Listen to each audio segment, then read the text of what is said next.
আমরা যে পদ্ধতিগুলো আমরা এখানে কৃষি গবাদি পশু হাঁস মুরগি মৎস্য কৃষি তাই না, মানে গবাদি পশু এবং হাঁস মুরগির বেলায় করণীয় কি, লক্ষণীয় কি, কীভাবে পালন করলে আমাদের হাঁস মুরগিকে আমরা লালন পালন করে মাংসের ডিম উৎপাদন করতে পারবো তাই না, বা আমরা লেখাপড়ার পাশাপাশি বা অন্যান্য কাজের পাশাপাশি যাতে আমরা একটা উদ্যোগটা নিয়ে কাজ করতে পারি। আর এই উদ্যোগটা নিলে একটা পরিবার একটা সমাজ কি থাকবে, আলোকিত থাকবে না, আলোর পথ দেখবে।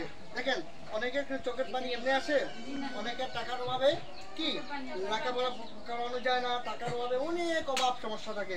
আপনার এই দুই হাতে যদি 10টা মুরুখ থাকে, হাঁস থাকে, গবাদি প্রাণী থাকে, তাহলে কি আর অভাব বুঝবেন? এই জন্য আপনাকে কি করতে হবে, দক্ষতার সহিত কাজ করতে হবে।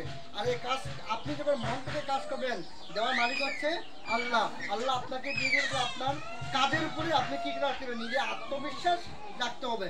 আমাদের এই প্রথম দিন থেকে শুরু করে অর্থাৎ 5ম দিন আমরা যে বিষয়টা জানলাম, এই এখান হচ্ছে একটা ইনস্টিটিউট তাই না, এখানে ওটা মনে করবেন এটা হচ্ছে একটা ইনস্টিটিউট, এটা প্রতিষ্ঠান। আমরা সরকারি একটা প্রতিষ্ঠানের মাধ্যমে যে আমরা আপনাদেরকে উদ্যোক্তা এবং উন্নয়নের জন্য কথা বলছি, সেটা সারা জীবন আপনি কি করবেন, আপনার মনের ভিতরে গেঁথে রেখে আপনি কাজ করবেন।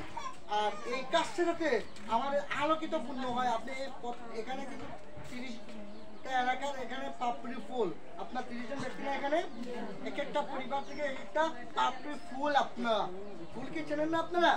আর এই ফুলের গন্ধ একটা কি 10টা চলে যায় না? আপনার এক একটা পরিবারকে কি করবেন, আলোকিতময় একটি সুন্দর কি করবেন, পরিবার গঠনের জন্য সহায়ক ভূমিকা পালন করবেন। কর্মই জীবন, যে কথাগুলো আমরা বারবার বলি, কর্মই জীবন। আপনার পরিবারকে আপনি নিজে কর্মমুখী জীবন পরিচালিত করতে পারবেন কি পারবেন না, সেটা অ্যাক্টিভ হয়ে কাজ করবেন। আপনি হক ছাত্র